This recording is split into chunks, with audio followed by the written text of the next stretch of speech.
12th का percentage बता। Advertising and marketing strategy है। MBA कोर्स का पूरा फी जान सकते हो, फैकल्टीज़ कैसी है? अगर पंगा हो गया किसी फैकल्टी से तो सपोर्ट नहीं मिलता है फैकल्टी की तरफ से। अगर हॉस्टल लाइफ के बारे में जानना, सर्वे तो होता है बट उस सर्वे पे एक्शन लेते हैं यानी मुझे वो डाउट। हॉस्टल का फी कितना था? रूल्स एंड रेगुलेशन से हॉस्टल कितने बार गेट पास ले सकते हो? कैंपस ड्राइव का मीनिंग बता सकते हो? यूनिफॉर्म क्या है आपका? यहाँ का पढ़ाई कैसा है? लाइक पेपर कहाँ से आते हैं, क्वेश्चन पेपर में टोटल कितने सब्जेक्ट्स हैं? क्लास की स्ट्रेंथ कितनी है? 1800 प्लस बच्चे। 1800 प्लस बच्चे MBA कर रहे हैं। ये अफवाह है ना कि पैकेज नहीं मिलता है? अच्छा, हफ्ते हर दिन कुछ ना कुछ होता रहता है। आपको पता वो है रैगिंग, वो चीज़ मुझे भी डर था। मैं ये क्लियर, नॉनवेज खाना है 30,000 पे करना होता है। मैं अभी तक क्या आपको कोई back. Hello guys, welcome back to my channel. आज के इस व्लॉग में मैं आपके सारे डाउट्स क्लियर करने वाली हूँ रिगार्डिंग MBA के बारे में। जो भी आपके डाउट्स हैं उन सारे डाउट्स के बारे में बात करने वाले हैं। सो मेरे साथ है आज की स्पेशल गेस्ट अन्वेषा। ये मेरी रूममेट भी है एंड ये खुद MBA परस्यू कर रही है। तो मैं अन्वेषा से बात कर लेती हूँ। अन्वेषा, आपने MBA में कौन से ईयर में एडमिशन लिया था? मैंने 2023 में एडमिशन लिया है। 2025 में मेरा ख़त्म हो जाएगा। ओके, तो आपने क्या सोचकर MBA का ये फील्ड चूज़ किया था? बेसिकली जो होता है सबका एक एम होता है कि हमें करना है, तो मेरा भी वही था कि MBA करना है, तो आ गई। ओके, तो आपने कुछ तो चेक किया होगा MBA में आने से पहले कि इसमें कौन कौन से स्कोप्स है एंड आप क्यों चूज़ करना चाहते हैं? हाँ, obviously first of all MBA की जो डिग्री है उसकी वैल्यू बहुत होती है, और अगर आप खुद से कुछ बिज़नेस करना चाहें तो कहीं ना कहीं जाके आपको वो डिग्री बहुत काम आती है। प्लस MBA में बहुत सारे स्कोप है। अगर आप थोड़ा रिसर्च करोगे तो आपको पता लग जाएगा कि कितने सारे स्कोप है। आप अगर MBA एक बार परसीव करते हो तो बहुत सारे स्कोप होते हैं। जस्ट आपको थोड़ा नॉलेज होना चाहिए, जस्ट इट। ओके, क्या मैं जान सकती हूँ MBA ज्वाइन करने से पहले आपने क्या पढ़ाई किया था? लाइक आपने डिप्लोमा किया था या 11th-12th करके आप MBA में आए हो, या BBA भी आपने किया है? नहीं, मैंने डिप्लोमा नहीं किया है। मैंने नॉर्मल जो स्टडी होते हैं वही किया है, 11th-12th। एंड उसके बाद मैंने BBA नहीं किया है, BA किया है एज़ अ हिस्ट्री ऑनर्स, क्योंकि मुझे हिस्ट्री में इंटरेस्ट है, तो मैं वही करके आई। लेकिन इंसान की एक ही चीज़ नहीं होती है कि हमें वही करना है। अगर हम चाहें तो हम मल्टीपल चीज़ें कर सकते हैं। तो हाँ, सबने मुझे ये बोला है कि तुम आर्ट्स बैकग्राउंड से हो तो तुम MBA कैसे करोगी? एंड नाउ सी कि मैंने MBA कर रही हूँ और मैंने 2 सेमेस्टर अच्छे से पास कर लिए हैं। अगर आप चाहो तो आप कुछ भी कर सकते हो। ओके, तो आप वैसे बिलोंग कहाँ से करती हैं? ओके, बेसिकली मैं वेस्ट बंगाल से बिलोंग करती हूँ। मेरा बॉर्न एंड बॉटम सब कुछ वहीं पे है। मैं फ़र्स्ट टाइम घर से बाहर आई हूँ, फ़र्स्ट टाइम मैं गुजरात में हूँ। एंड सीरियस बताऊँ तो अगर आप सच में दिल से कुछ करना चाहो तो सब कुछ पॉसिबल है। हाँ, मुझे बहुत रोका गया है कि आप लड़की हो, इतनी दूर जा रही हो घर से, क्यों जा रही हो, क्या ही कर लोगी। बहुत कुछ सुना गया है, बहुत कुछ सुनाया है लोगों ने। लेकिन आपको क्या करना है, आपको बस अपने मन में रखना होता है कि हाँ, मुझे करना है तो करना है।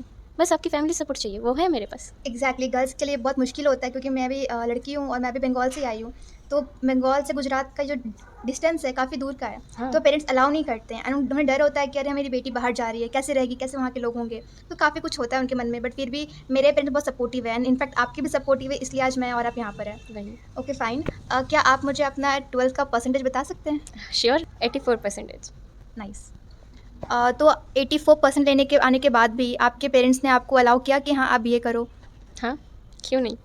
ये जैसे कि आपका मैंने खुद का डिसीजन था या फिर किसी ने आपको बोला कि नहीं अन्वेषा आप कुछ और लो, आप इस फील्ड में मत जाओ? नहीं, मेरे जो भी स्टडी रिलेटेड है, इवन मेरे पर्सनल लाइफ रिलेटेड सब कुछ जो भी है, मैं खुद डिसीजन लेती हूँ। मेरे पेरेंट्स इतने सपोर्टिव हैं कि वो हर किसी चीज़ में मुझे एक ही चीज़ बोलने जाते हैं, अगर तुझे सही लगता है तो तू कर।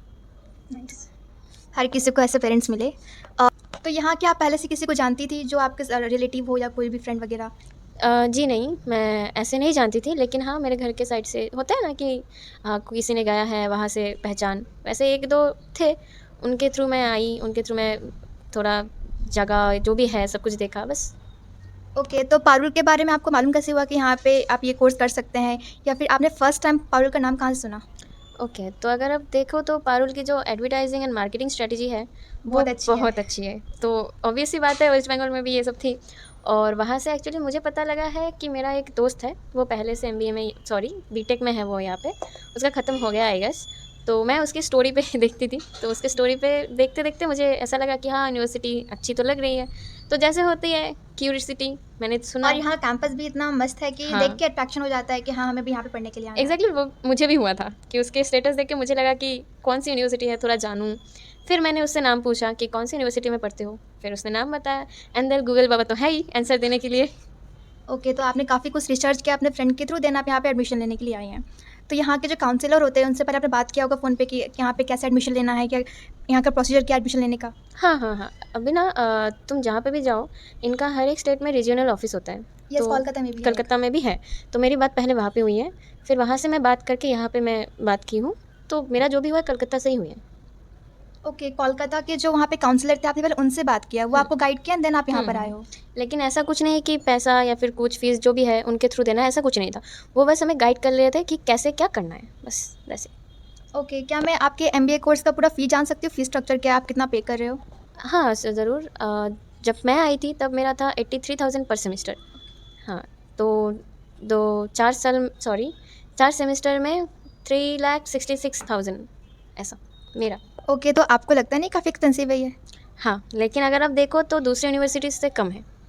मीन्स बाकी की यूनिवर्सिटीज़ में काफ़ी ज़्यादा है। जी, जी, क्योंकि मुझे जाना था पुणे में, तो मैंने पुणे में जितने सारों के बोला है 6 लाख से नीचे कुछ था ही नहीं वहाँ पे।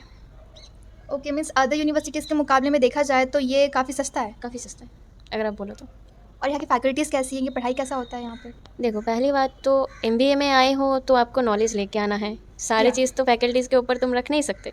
ग्रेजुएट होने के बाद ही हम एमबीए जॉइन करते हाँ, हैं। तो तुम में उतना कैपेबिलिटी होना चाहिए। बाकी बोला जाए तो हाँ, फैकल्टी सपोर्टिव है। सारे सपोर्टिव होता है या नहीं होता, आई डोंट नो, सब डिपार्टमेंट का मुझे नहीं पता। हाँ, हर डिपार्टमेंट में ऐसा होता है अलग-अलग कि लोग अलग-अलग होते होते हैं। हैं। कोई फैकल्टी टेम्परेरी यहाँ परमानेंट नहीं है। हाँ, तो अगर आप चाहो तो वहाँ पे जाके देख सकते हो, आप कैंपस विज़िट कर सकते हो, वहाँ पे लोगों से पूछ भी सकते हो। लेकिन अगर मुझसे पूछो तो हाँ, मुझे फैकल्टी सपोर्टिव मिले हैं और फैकल्टीज़ मुझे अच्छे लगे। हमारे बीटेक में, मैं बीटेक कर रही तो हमारे बीटेक में ऐसा है कि कुछ फैकल्टीज़ काफ़ी सपोर्टिव है और कुछ होते हैं कि अगर पंगा हो गया किसी फैकल्टी से तो उनके टारगेट में हम रह जाते हैं कि नहीं, ये बच्चा टारगेट में है। अगर आप अच्छा लिखते हो एग्जाम में डेफिनेटली आप अच्छा स्कोर करोगे, लेकिन कुछ अगर आपने ख़राब लिखा तो सपोर्ट नहीं मिलता है फैकल्टी की तरफ से, अगर पंगा है आपका फैकल्टी के साथ तो। ऐसा मुझे लगता है, बट ऐसा होता नहीं है जनरली। मे बी मैं हाँ ना में कन्फ्यूज़ हूँ, मे बी मैं बोल रही हूँ। तो फैकल्टीज़ अच्छे होते हैं और यहाँ पे कोई भी फैकल्टी परमानेंट नहीं है। एंड कुछ में भी काफ़ी लंबे समय से यहाँ पे सर्विस दे रहे हैं, तो मे बी परमानेंट है या क्या है मुझे नहीं पता। बट यहाँ पे मोस्टली जो फैकल्टीज़ है वो टेम्प्रेरी है। तो एमबीए में भी शायद टेम्प्रेरी होंगे सब। नहीं, सब टेम्परेरी नहीं है, सबको नहीं बोल सकते। बहुत कम है एमबीए में टेम्परेरी, बाकी सब बहुत नॉलेजेबल है। यहाँ पे ऐसा है ना कि तुमको खुद से करना है। अगर तुम चाहो कि तुमको नॉलेज गेन करना है तो तुम कर सकते हो। टच में रहो उनके फैकल्टीज़ के। फैकल्टीज़ बहुत अच्छा है। एमबीए में, मैं स्पेशली एमबीए की बात कर रही हूँ, वो बहुत सपोर्टिव होता है। अगर आप चाहो किसी भी रीज़न से, अगर आपको लग रहा है कि प्रॉब्लम है, अगर आप उनके पास जाओ, वो डेफ़िनेटली आपको सॉल्व करके देते हैं। येस, इनफैक्ट हमारे बीटेक में भी हमारे जो एचओडी मैम है, हमारे जो फैकल्टीज़ है काफ़ी सपोर्टिव है। अभी तो मेरा 7 सेमेस्टर चल रहा है। स्टार्टिंग के फर्स्ट सेकंड सेमेस्टर में काफ़ी प्रॉब्लम आई थी मुझे।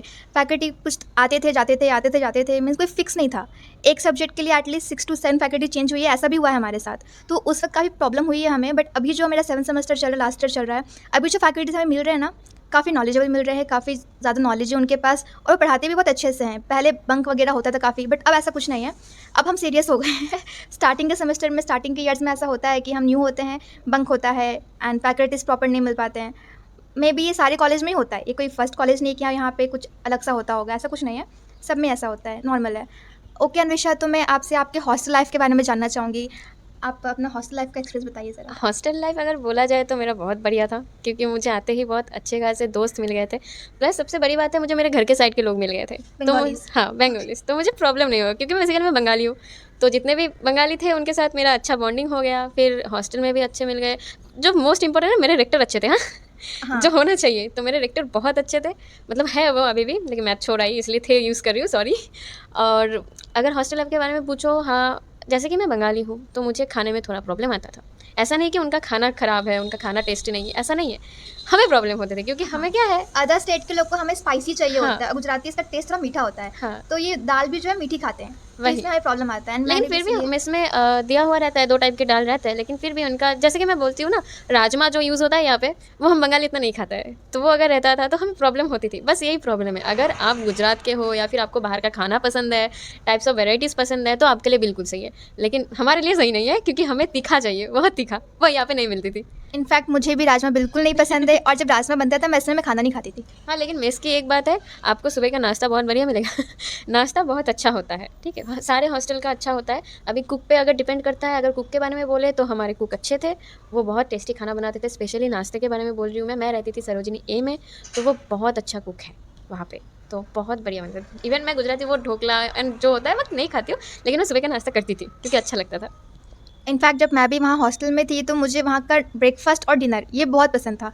और लंच के वक्त में ऐसा था कि मेरा पीआईटी कैंपस था, रोड क्रॉस करके आना पड़ता था मुझे, तो काफ़ी दूर होता था, इसलिए मैं लंच के लिए मतलब मिस करती थी लंच हमेशा। बहुत कम मैंने लंच किया है। और यहाँ पे 3 टाइम का खाना मिलता है, राइट? हाँ, ब्रेकफास्ट, डिनर एंड लंच, हाँ। एंड यहाँ खाना टेस्टी होता है, जैसे कि उन्होंने बताया ब्रेकफास्ट बहुत टेस्टी होता है, हमारे भी टेस्टी होता था। एंड पूरे कैंपस का जो मेन्यू है बिल्कुल सेम होता है सबका, मेन्यू में डिफरेंस नहीं आती है। नहीं, सारे हॉस्टल का सेम है। हाँ, एंड अगर उसमें भी कुछ चेंज करवाना हो तो मंथली वाइज डायरेक्टर के पास एक समथिंग कुछ एक पेपर आता है, उसमें बताना पड़ता है कि हमें क्या चेंजेस करवाने हैं। अब ये कितना सही है कितना गलत मुझे नहीं पता, बट हम नहीं, बताते थे। आते हैं। वो चेकिंग के लिए भी आते हैं, स्टूडेंट से पूछते हैं, जो भी ऑफिसर या फिर कुछ तो होंगे, आई डोंट नो। जो भी आते हैं वो पूछते हैं स्टूडेंट से कि आपको अच्छा लग रहा है कि नहीं, साफ़ सफाई है कि नहीं। तो आपको उस हिसाब से अगर आपको लगे कि नहीं यहाँ पे अच्छा नहीं है तो आप बता सकते हैं, वो लोग एक्शन लेते हैं। यहाँ पे सर्वे तो होता है, बट उस सर्वे पे एक्शन लेते हैं यानी मुझे वो डाउट है। नहीं लेते हैं। मुझे बाकी हॉस्टल्स का अगेन मैं बोल रही हूँ नहीं पता, लेकिन हमारे हॉस्टल में लिया जाता था, क्योंकि हमारे मेस में 4 या 5 हॉस्टल की लड़कियाँ एक साथ खाती थी। मैं ये भी बता रही हूँ, मेस 4 है, ठीक है? तो वहाँ पे एक्शन लिया जाता था। जब मैं थी तो मैं मिल्खा भवन बी में थी, और अभी उसका नाम चेंज हो गया कल्पना भवन बी हो गया हाँ। है। तो मेरा मेस 5 था, अभी वहाँ मेस 5 नहीं है कुछ भी, मतलब काफ़ी कुछ चेंज हो गया है वहाँ पारुल में। तो हम एमबीए के बारे में बात कर लेते हैं एक बार। ओके, उससे पहले आपके हॉस्टल का फ़ी कितना था? मेरा हॉस्टल का पे था ऑलमोस्ट 1 लाख। एंड कितने रूममेट्स थे आप? 4। 4 रूममेट्स। हाँ। एंड आपका वॉशरूम कॉमन था? हाँ, हमारा कॉमन वॉशरूम था। लेकिन हाँ, एक बात मैं क्लियर करना चाहती हूँ, बहुत सारे लोगों को लगता है कि कॉमन वॉशरूम होगा, Clean गंदा नहीं होगा, होगा, yes. ये ऐसा नहीं है। बहुत क्लीन रखता है, 2 टाइम आते हैं, क्लीन होता है, आपका रूम भी क्लीन होगा, आपका वॉशरूम भी क्लीन होगा, सब कुछ क्लीन होता है। बहुत साफ-सफाई में रहते हैं वो लोग, ऐसा नहीं है कि मतलब मैंने बहुत सारे हॉस्टल का देखा है, कॉमन वॉशरूम जो होता है वो बहुत गंदे होते हैं, ऐसा नहीं है। एक बार आप एक्सप्लेन कर देंगे क्या कॉमन वॉशरूम और जो रूम के अंदर वॉशरूम में डिफरेंस है? काफ़ी को पता नहीं है कॉमन वॉशरूम किसको बोलते हैं यहाँ पर। ओके, कॉमन वॉशरूम ऐसा है कि आपको एक फ्लोर में सपोज़ कि 10 रूम्स हैं, वो 10 रूम एक ही वॉशरूम यूज़ करेंगे। जैसे कि हमारे फ्लोर पे शायद 20 या 25 रूम थे, वहाँ पे हमारा टोटल 5 टॉयलेट्स एंड 5 वॉशरूम्स थे, ठीक है? तो ऐसे 10-10 करके रहते हैं। मीन्स नहाने का टॉयलेट का हाँ, अलग-अलग दोनों होता है, अलग-अलग होते 5-5 हैं। है। हाँ, 5-5 करके हैं। सॉरी 5-5 नहीं, 10 है। काफ़ी सारे हैं। हाँ, नहाने के लिए भी आपको 10 मिल जाएगा एंड टॉयलेट भी टॉयलेट अलग भी 10 है। 10 मिलेगा, ऐसा 10 या 8 समथिंग ऐसा कुछ में रहता था। तो वहाँ पे एकदम क्लीन रहता है। और अगर आप पर्सनल या फिर अटैच वॉशरूम जो होता है, रूम के अंदर। रूम के अंदर होता है। अगर आप 4 शेयरिंग में हो तो बस आप 4 ही वो यूज़ करेंगे, ऐसा। तो अटैच वॉशरूम को क्लीन करने के लिए कितने बार आती है मासी? सेम 2 बार। 2 बार आती है। हाँ। एंड कॉमन को वॉश क्लीन करने के लिए भी 2 बार आती है। सेम होता है। इनफैक्ट मैं भी जिस हॉस्टल में थी, कल्पना, उसमें भी कॉमन वॉशरूम ही था, बट हमारा जो रूममेट्स थे हम 2 ही थे। तो हमारे फ्लोर पे ऑलमोस्ट 13 रूम्स थे। 13 रूम्स यानी कि डबल कर लीजिए 26। तो 26 हम वो उसी वॉशरूम को यूज़ करते थे, बट उस वॉशरूम के अंदर भी नहाने का और टॉयलेट वाला दोनों अलग अलग होता है। तो मासी क्लीन करने आती थी, सुबह भी आती, शाम को भी आती थी। हाँ, ऐसे तो ही वॉशरूम बिल्कुल क्लीन होता है, मुझे कहीं कोई प्रॉब्लम नहीं हुआ है। और एक चीज़ और इसका बेनिफिट ये भी है कि जो कॉमन वॉशरूम होते हैं ना, तो वॉशरूम जाने के लिए हम बाहर निकलते हैं, जितने भी फ्लोर पर लड़कियां होती हैं आपस में जान पहचान बनता है, वो दोस्ती रहती है। जबकि अगर अटैच वॉशरूम होता है सब कमरे के अंदर ही बंद रहते हैं, तो उनमें उतना दोस्ती नहीं रहता, 4 दीवारी के अंदर 4 लोग में ही बातचीत होता है। तो ये मुझे एक डिफरेंस लगा है ऐसा कुछ।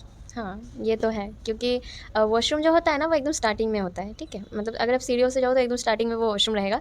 तो ऐसा होता है कि सारे फ्लोर की लड़कियाँ वहाँ पे आती है चल के। आप अगर किसी को पहचानो भी नहीं, फिर भी एक बार दोस्ती हो देखते जाती है। हाय हेलो हो जाती है। फिर कहाँ से हो?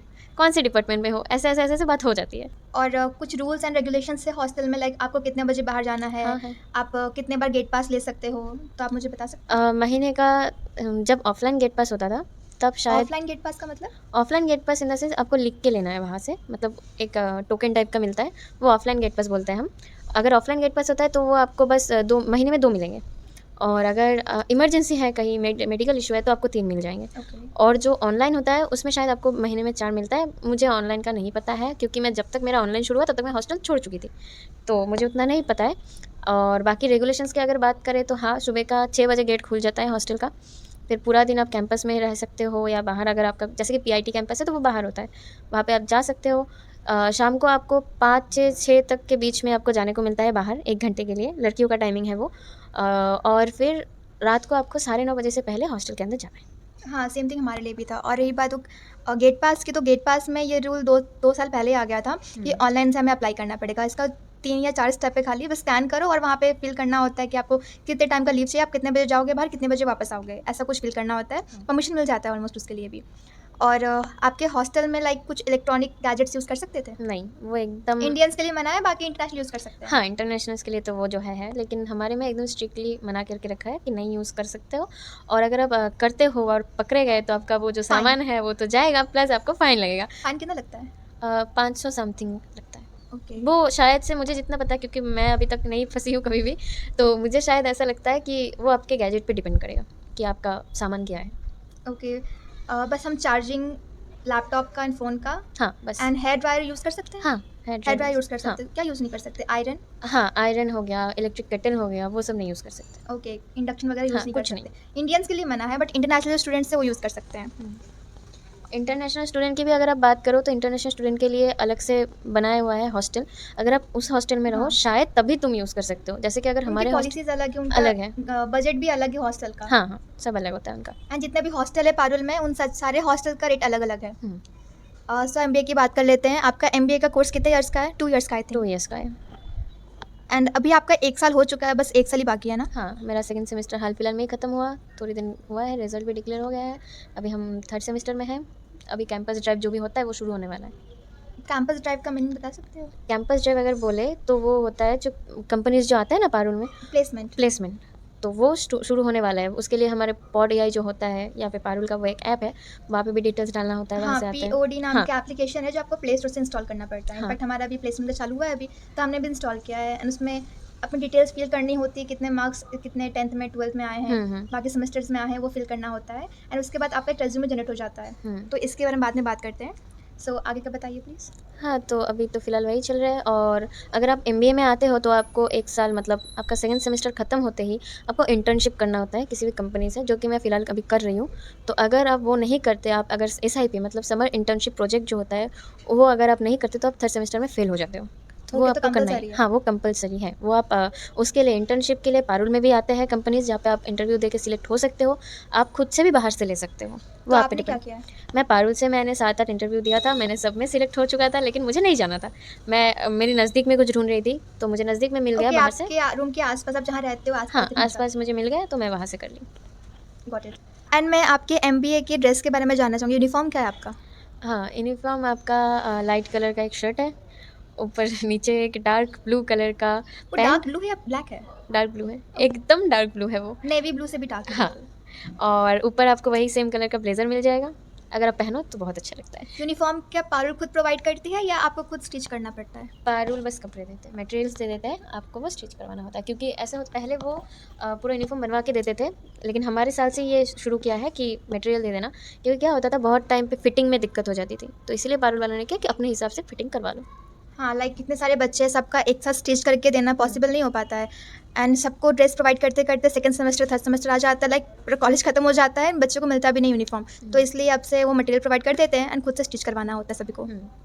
और अगर आप चाहो तो मतलब वो लोग ना ऐसा एक एड्रेस प्रोवाइड कर देता है, जहाँ पे आपको मिल जाता है, वहाँ पे मतलब वो उनका टेलर का एड्रेस हाँ, प्रोवाइड कर टेलर देते का हैं। एड्रेस प्रोवाइड कर देता है, लेकिन अगर आप चाहो आप बाहर से भी करवा सकते हो, वो आपके ऊपर है। तो आपने क्या किया था? मैं वही टेलर से ही करवाई थी, क्योंकि मैं यहाँ पे नहीं हूँ, जो मुझे पारुल कोई। ने प्रोवाइड किया हाँ, था? तो आपका कॉस्ट कितना पड़ा था सबका? 3000 something okay. And for 4 pairs? हाँ, आपके पास 4 पैंट है पारुल के? हाँ। 4 pant, 4 shirt and 1 blazer okay. आपको मिल जाएगा। तो ब्लेज़र कंपल्सरी इतना गर्मी में कौन नहीं, पहन नहीं। सकता है ब्लेज़र? गर्मी में कंपल्सरी नहीं है, लेकिन हाँ, अगर आपका कुछ है इम्पोर्टेंट, कुछ जैसे कि प्रेजेंटेशन वगैरह, तब आपको पहनना होता है। ओके। एंड यहाँ का पढ़ाई कैसा है? लाइक टफ है, सपोर्टिव है फैकल्टी एंड पेपर कहाँ से आते हैं, क्वेश्चन पेपर? अगेन वो आपके ऊपर होता है, ठीक है? पढ़ाई आप कैसे करोगे, क्योंकि पहले सेमेस्टर में आके सबका मन मचलता है ये मतलब हाँ। कोई मना नहीं कर सकता है। तो अगर आप अच्छे से पढ़ते हो तो आपको अच्छा लगेगा, अगर आप अच्छे से नहीं लेते हो तो अगर आपको अच्छा नहीं लगेगा। बाकी अगर पढ़ाई की बात करें तो हाँ, पढ़ाई जैसे होता है बाकी एमबीए में ऐसा ही है। अब एमबीए में आए हो, थोड़ा तो हार्ड होगा, उतना तो आपको करना चाहिए। ऑफ कोर्स एमबीए है, ग्रेजुएशन के बाद हम आ रहे हैं हाँ। तो उसके अकॉर्डिंग ही डिफिकल्टीज रहती है, टफ रहती है। उतने पेपर रहता है। लेकिन हाँ, अगेन फैकल्टीज़ बहुत अच्छे हैं, वो अच्छे से समझाते हैं, तो आपको तो ईज़िली स्टडी समझ मटेरियल आता है। प्रोवाइड किया जाता है आप लोग को, हाँ। पीपीटीज वगैरह, हाँ, बुक्स हाँ, वगैरह? बुक्स, सारे बुक्स आपको लाइब्रेरी में अवेलेबल मिल जाएंगी, और बाकी पीपीटीज़ भी फैकल्टी शेयर कर देते हैं। और अगर आप बोले कि क्वेश्चन पेपर के बारे में, क्वेश्चन पेपर भी अकॉर्डिंगली ईजी आते हैं, अगर आप बोलें तो। जहाँ से पढ़ाई पढ़ाते हैं वहीं फैकल्टी से ही आते हैं, कहीं से एक्स्ट्रा नहीं आते हैं। हाँ, जैसे कि अगर कुछ सब्जेक्ट है रिसर्च मेथोडोलॉजी, अगर उसकी बात करो तो वो तो ऑब्वियसली आपको केस स्टडी करना पड़ेगा, उसका तो कोई मतलब कॉमन आपको नहीं दे सकता कोई। तो ऐसा है, मार्केटिंग रिलेटेड जो भी है वो आपको अपने से बनाना होता है। ओके अन्वेषा, तो आपके एमबीए में टोटल कितने सब्जेक्ट्स हैं? ओके, तो फर्स्ट सेम में भी हमारा 8 सब्जेक्ट थे, सेकंड सेम में भी सेम थे। अगर आप फर्स्ट सेम के सब्जेक्ट के बारे में बोलो तो आपका हो जाता है एमआईएस हो जाता है, मैनेजमेंट इंफॉर्मेशन सिस्टम, पीओएम होता है, प्रिंसिपल ऑफ मैनेजमेंट, फिर आता है आपका, एक सेकंड ना मैं देख के बताती हूँ क्योंकि इतने सारे सब्जेक्ट के नाम याद नहीं हाँ, रहते। चेक कर लो एक बार। फिर बीएस आता है, बिजनेस स्टैटिस्टिक्स, देन आपका आता है एएफएम, अकाउंटिंग फॉर मैनेजर्स, फिर आता है इकोनॉमिक्स, फिर आपका आता है ओबी, ऑर्गेनाइजेशन बिहेवियर, जो कि बहुत इंपॉर्टेंट होता है अगर आप एचआर या फिर ऐसे कुछ पोस्ट के लिए Toughest जा है रहे हो। नहीं, ईजी है। और बाकी एक जो है वो है एम्प्लॉयबिलिटी स्किल, वो नॉर्मल से है लेकिन उनके एग्ज़ाम होते हैं, उनको लाइटली नहीं लेना। अगर आप आते हो तो उसमें भी फेल होते हैं, तो उसको लाइटली नहीं लेना होता है। और प्रोजेक्ट मैनेजमेंट वो जो एक्स्ट्रा अगर आप लेना चाहते हो, मतलब वो आपका लेना कंपलसरी है। तो प्रोजेक्ट मैनेजमेंट जो होता है वो ऑप्शनल होता है, मतलब आपको सिलेक्ट तो करना है। आपको सिलेक्ट में 3-4 ऑप्शंस रहेंगे शायद, जैसे कि public policy, Python, project management, ये 3 रहता है, या फिर 1-2 और होंगे, मुझे उतना याद नहीं है, वो आपको लेना होता है। तो मेरा ऐसा प्रोजेक्ट मैनेजमेंट था। टफेस्ट सब्जेक्ट कौन सा है? टफेस्ट सब्जेक्ट अगर आप बात करो, जैसे कि मैं शुरू में ही बोली थी कि मैं आर्ट्स बैकग्राउंड से हूँ, तो मुझे अकाउंटिंग में थोड़ा प्रॉब्लम हुआ था, थोड़ा बहुत मैथ्स है प्रॉब्लम हुआ क्या था। इसमें? मैथ्स नहीं बोल सकते exactly, because I hate maths. नहीं मैथ्स नहीं है, मैथ्स स्टैटिस्टिक्स में है। जो अगर आप मैथ्स बोले तो वो भी उतना हार्ड नहीं है, जो हम 10th या 12th में करते हैं वही मैथ्स है, बेसिक्स है। बेसिक्स है। ओके। तो आप अगर आप चाहो तो वो आसानी से आप क्लियर कर सकते हो, उसका कोई दिक्कत नहीं है। बाकी अकाउंटिंग जो होता है, जैसे कि मैं कॉमर्स से नहीं हूँ तो नॉन कॉमर्स वालों को थोड़ा प्रॉब्लम हो जाता है, लेकिन हाँ अगेन फैकल्टी समझा देते हैं तो आपको आ जाता है। आपकी क्लास की स्ट्रेंथ कितनी है? आपको हर क्लास में 80 स्टूडेंट्स देखने को मिलेंगे। हर क्लास का क्या मतलब है? सेक्शन डिवीजन होते हैं, जैसे कि हमारे में टोटल 22 सेक्शंस है। 22 यस, सेक्शंस। 1800 आप बच्चे हैं इस साल जो हमारे साथ पास ओह आउट माय होंगे। गॉड, 1800 प्लस बच्चे। जी हाँ, 1800 प्लस बच्चे जी हाँ। एमबीए कर रहे हैं इस साल। इस साल मतलब जो हमारे साथ पास आउट होंगे। 22 सेक्शंस, यानी कि ABCD काउंट करना होगा ऐसा? Section 1 ABCD। 2 3 4। हाँ, 1 2 3 4 यानी कि ABCD लाइक दिस। हाँ 22 कहाँ तक आता है? हाँ means 15 16 17 18 19 20 21 22 ABCD E F G H I J K L M N O P Q R S T E U V। जो भी है इट्स ओके, काफ़ी है। हर सेक्शन में 80 बच्चे होते हैं। पर सेक्शन 80 स्टूडेंट्स। क्लासरूम कैसा है आपका? अच्छा है, बहुत अच्छा है। स्पेशियस है? काफ़ी बड़े हैं? बेंचेस कैसे हैं? हाँ, स्मार्ट बोर्ड वो वगैरह है? सब कुछ? सब कुछ है, अगर आप बोले तो सब कुछ सही है। हाँ, जो पहले के बने हुए हैं वो तो उतना नहीं है, वहाँ के बेंचेस भी शायद नॉर्मल से है, लेकिन जो नए नए बन चुके हैं या फिर बन रहे हैं वो बहुत अच्छे हैं। आपको एसी भी मिल जाएगी। सब रूम में एसी है? हाँ, बोल सकते हैं कि सब में एसी है, लेकिन वही जो पहले बन चुके हैं उसमें नहीं है, लेकिन अभी जो नए बन चुके हैं जैसे कि 2nd फ्लोर से सारे में एसी है। मीन्स अभी एमबीए बिल्डिंग दोबारा से बन रहा है? ऊपर ओके, ऊपर और डेवलपमेंट चल रहा है। फाइन। ये काफ़ी शॉकिंग वाला न्यूज़ मुझे लगा कि 1800 प्लस बच्चे, ये मुझे बिल्कुल पता नहीं था। मैनेजमेंट स्टडीज़ में इतने बच्चे हैं। इस साल तो मैंने सुना है कि और भी ज़्यादा बच्चे एडमिशन ले रहे हैं, तो कंपटीशन तो है बॉस, आपको उस हिसाब से तैयार होकर आना पड़ेगा। एंड प्लेसमेंट कैसा है? ऑफ कोर्स प्लेसमेंट के बारे में यही होता है कि आपके अंदर स्किल्स होनी चाहिए, कैपेबिलिटीज़ होनी चाहिए, उस पर डिपेंड करता है कि आपको प्लेसमेंट में कितना अच्छा पैकेज मिलता है या नहीं मिलता है। ऐसे ही अफवाह ही है ना कि यहाँ पैकेज नहीं मिलता है, अच्छा प्लेसमेंट नहीं ऑब्वियसली वो मिलता। अफवाह है, क्योंकि सब कुछ स्किल पे डिपेंड करता हाँ है। स्किल पे डिपेंड करता है, और कंपनीज आते हैं वो खाली हाथ जाता है क्योंकि बच्चे के पास स्किल नहीं होता है। ऑफकोर्स अगर आप किसी कंपनी में हो, काम कर रहे हो, अगर आपको एचआर पोस्ट पे दिया गया है तो आप जाके वही बच्चे को लेंगे ना जिसमें आपको सब मिल रही है। बिल्कुल। अब यहाँ पे आने के बाद अगर वो सेटिस्फाइड नहीं है तो कैसे वो लेंगे अपने में। एंड इसमें भी काफ़ी सारे राउंड्स होते हैं, लाइक हाँ। आपको वो सारे राउंड्स क्लियर करने पड़ेंगे, देन आपको पीआई में पीआई तक पहुंचना आपको पड़ता है। वो पर्सनल इंटरव्यू। पीआई के लिए भी आपको पहले से तैयार किया जाता है, जैसे कि मैंने पहले एक एम्प्लॉयबिलिटी स्किल करके जो बोला है उसमें आपको पहले से सिखाया जाता है कि क्या क्या आ सकता है, एप्टीट्यूड टेस्ट में क्या क्या आ सकता है। यस, एप्टीट्यूड टेस्ट होता है, हाँ। देन ग्रुप डिस्कशन, हाँ। जो नॉर्मल एक इंटरव्यू में होते हैं सारे कोड हाँ, टेस्ट होते मैं हैं। अभी तक नहीं गई हूँ, मेरा अभी तक प्लेसमेंट का कुछ नहीं आया, लेकिन अगर मैं बोलूँ तो पहले आपका आएगा एप्टीट्यूड टेस्ट, फिर आएगा आपका जीडी, या फिर जीडी पहले एप्टीट्यूड टेस्ट बाद में, ऐसा कुछ है, फिर आपका पीआई आएगा। नॉर्मल प्लेसमेंट जैसे होता है नॉर्मल इंटरव्यूज, वैसे ही सेम थिंग होने वाला है यहाँ पे। सब कुछ आपके ऊपर डिपेंड करता है कि आपके अंदर कितना स्किल्स है, कितना क्वालिटीज़ है, उसके बेसिस पे ही आपको एक तरह का फिल्टर किया जाता है कि हाँ ये बंदा हमारे लिए कंपनी के लिए परफेक्ट है, इसके अंदर सारी कैपेबिलिटीज़ है, सारी खूबियाँ है जो हमें चाहिए, तो उसके अकॉर्डिंग आपको प्लेसमेंट मिलता है। जी एग्जैक्टली, क्योंकि अगर आप देखो तो 1800 बच्चे हैं, 1800 बच्चे में पॉसिबल नहीं है कि हम 1800 बच्चे को ही वो लोग प्लेसमेंट दे दें, तो वो आप पे डिपेंड करता है कि आप कितना बेस्ट दे पा रहे हो। अगर आप बेस्ट दे रहे हो तो ऑब्वियसली आपका Of सिलेक्शन course. होगा। आप कितना बिलीव करती हैं कि लक काम करता है, लक साथ देता है? देखिए मेरे पापा ने एक प्लेसमेंट के बहुत मामले में लक साथ देता है क्या? नहीं, मेरे पापा एक बहुत अच्छी बात बोलते हैं कि लक करके कुछ नहीं होता है, लक अपने आप को बनाना होता है। अगर आप बनाते हो अपना लक आप खुद बनाओगे। अगर आप कैंपस में आते ही कैंपस इतना खूबसूरत है कि अगर आते ही आप उसके प्यार में पड़ जाओ कि कैंपस घूमेंगे, रोमिंग एंड रोमिंग, तो नहीं चलेगा। आप पे फोकस करो तो ऑटोमेटिकली आप इम्प्रूव करोगे खुद को, तो हो जाएगा। कैंपस एक्सप्लोर करने के लिए बहुत कुछ है कैंपस में, लाइक कैंपस में जिम है, फूड कोर्ट तो इतने सारे हैं, अभी और भी फूड कोर्ट बन रहे हैं बन रहे हैं। इनफैक्ट, और यहाँ पे हॉस्टल काफ़ी है, पर ये भी हॉस्टल कम पड़ जाते हैं बच्चों के लिए, तो और भी पीछे हॉस्टल भी बन रहा है एंड हॉस्पिटल भी बन रहा है। ऑलरेडी हमारे पास 15 हॉस्पिटल के यूनिट्स है ऑलरेडी, बड़े बड़े 4 हॉस्पिटल्स हैं एंड बाकी के भी हॉस्पिटल्स हैं।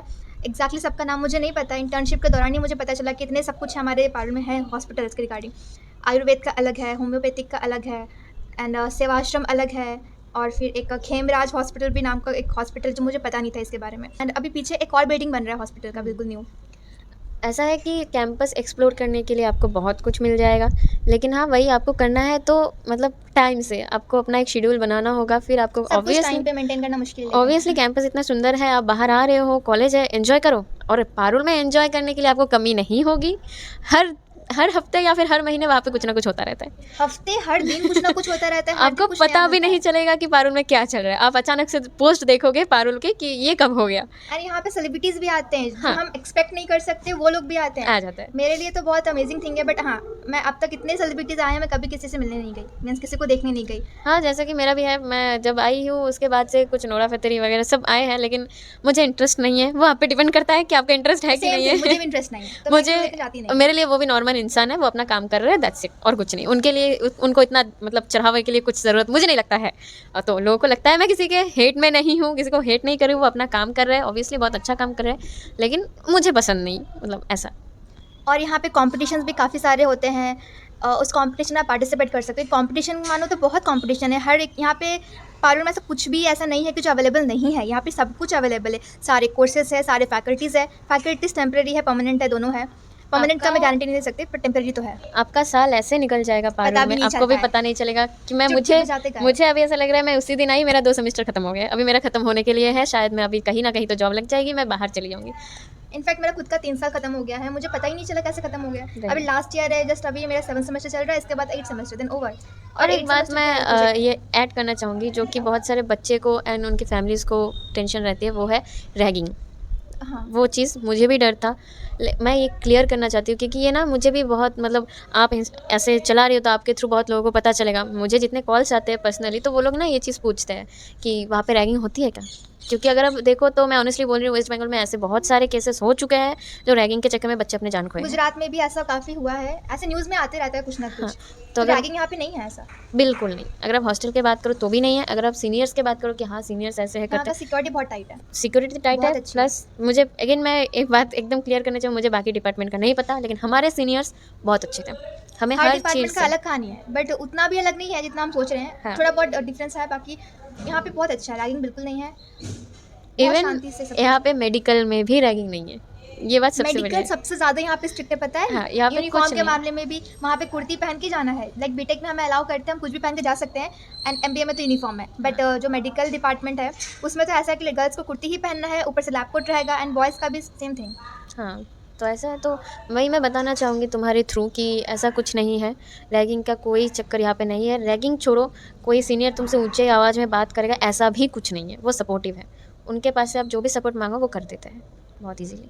एंड पारुल का ऑलरेडी इतना फेम है, इतना एडवर्टाइजमेंट करता है पारुल कि हर जगह इसकी व्याख्या होती है। यहाँ पे हम खुद भी बाहर निकलते तो बड़े बड़े बैनर्स में इसका ऐड चलता रहता है, एंड बहुत कुछ। मैं खुद शौक हूँ, जब मैं यहाँ पे आई थी पारुल में, तो मैं भी इंस्टाग्राम के थ्रू ही मैंने चेकआउट किया था पारुल को कि ओके यहाँ पे 100% प्लेसमेंट मिल रहा है।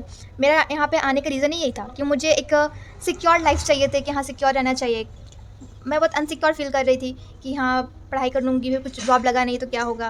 तो यहाँ पे 100% प्लेसमेंट मैंने देखा। गुजरात में है तो गुजरात को ऐसा सेफेस्ट स्टेट माना जाता है इंडिया में, तो एक रीज़न ये भी था कि मैं यहाँ पर आई। और मैं नॉनवेज नहीं खाती हूँ, और गुजरात के लोग जो है स्पेशली वेज ज़्यादा प्रेफर करते हैं, तो एक ये भी रीज़न है यहाँ पे आने का। एंड यहाँ की जो मेस है, मेस में नॉनवेज नहीं मिलता है, राइट? नहीं हाँ, यहाँ पे non-veg बस नहीं। एक इंटरनेशनल ही मेस है जहाँ पे नॉनवेज मिलता है।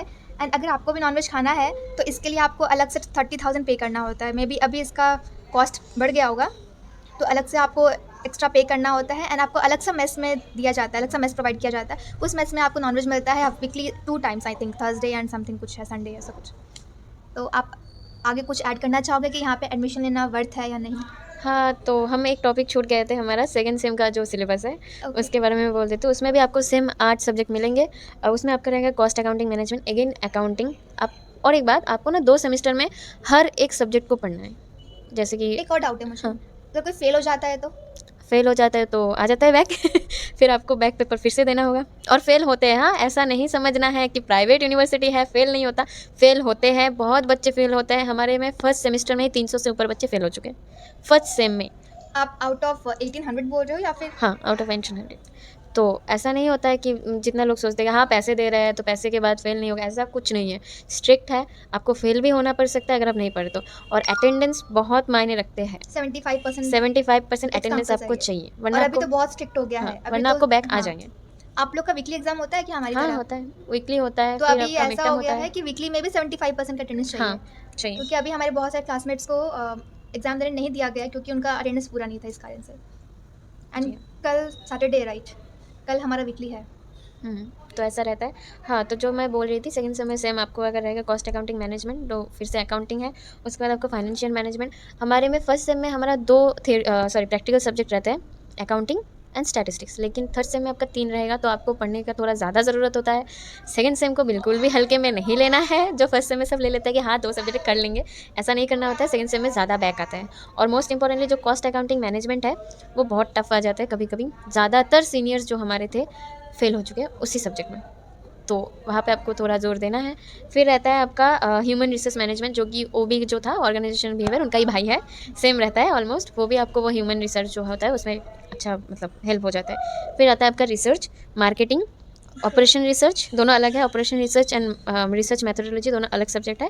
और आता है फिर से employability skill 2 and logistic and supply chain management. मेरा वो था, जो मेरा प्रोजेक्ट मैनेजमेंट था, वही मेरा फिर सेमेस्टर 2 में जाके लॉजिस्टिक हो गया है। अच्छा, आप लोग के डिपार्टमेंट में कोई प्रोजेक्ट टाइप का है, लाइक आप लोग को ये लास्ट ईयर है तो आपको ये कुछ बना के देना है उस पे? हाँ, वो हम SIP कर रहे हैं ना, समर इंटर्नशिप प्रोजेक्ट। ओके, उसके बाद इंटर्नशिप ही आपका प्रोजेक्ट है? हाँ, फिर ये होगा थर्ड सेम में, फोर्थ सेम में होगा CP। और फिर उसके बाद आपको वाइवा होगा इसी रिलेटेड। अगर आप वाइवा में फेल हो जाते हो तो अगेन आप फेल हो जाओगे। ओके। और वो वाइवा एक्सटर्नल होता है, इंटरनल नहीं होता है। इंटरनल आपको कुछ मार्क्स मिलेंगे जो फैकल्टीज लेंगे, लेकिन जब एक्सटर्नल वाइवा होगा तो बाहर से आते हैं। और ये यहाँ पे आने के बाद आपको शायद ऐसा सुनने में मिल सकता है कि नहीं कोई बाहर से नहीं आता, नॉर्मल आते होता हैं ना, है, बाहर से आते वो हैं। आते हैं। अभी तक क्या आपको कोई बैकलॉग आई? नहीं, होपफुली नहीं आई है अभी तक मेरा कोई क्योंकि आप बैकलॉग अच्छा नहीं पढ़ाई है। करते हो, स्किल चाहिए इसके लिए, पढ़ना पड़ता है। बिना पढ़े कुछ नहीं होगा, पढ़ना पड़ेगा। हाँ, भले एक रात पहले पढ़ो या फिर पूरा सेमेस्टर पढ़ाई करो, पढ़ना पड़ेगा। लेकिन हाँ, अगर आप फर्स्ट सेम का देखो तो आप MBA में हो, ऐसा दिमाग में नहीं लाना है कि हम एग्ज़ाम के बड़े हो पहले गए। दिन आके कर लेंगे, ऐसा नहीं करना है, फेल हो जाओगे। मैं गारंटी बोल देती हूँ, आप फेल हो जाओगे। ओके, तो काफ़ी लंबा वीडियो हो गया है। हाँ, फिर भी कोई डाउट होता है तो आप कमेंट बॉक्स में ड्रॉप कर दीजिएगा अपना टेक्स्ट, अन्वेषा श्योरली आपको गाइड करेगी, है ना? श्योर, ऑब्वियसली किसी चीज़ के भी रिगार्डिंग अगर आपको कोई डाउट है, प्लीज़ कॉन्टैक्ट विद तन्नू, मैं उसको सारी चीज़ें बता दूँगी। Thank you. कमेंट बॉक्स में आप टेक्स्ट कर दीजिएगा, मैं इनसे बात करके आपको बता दूँगी। Thank you for watching this video. Thank you. Have a nice day. Bye bye.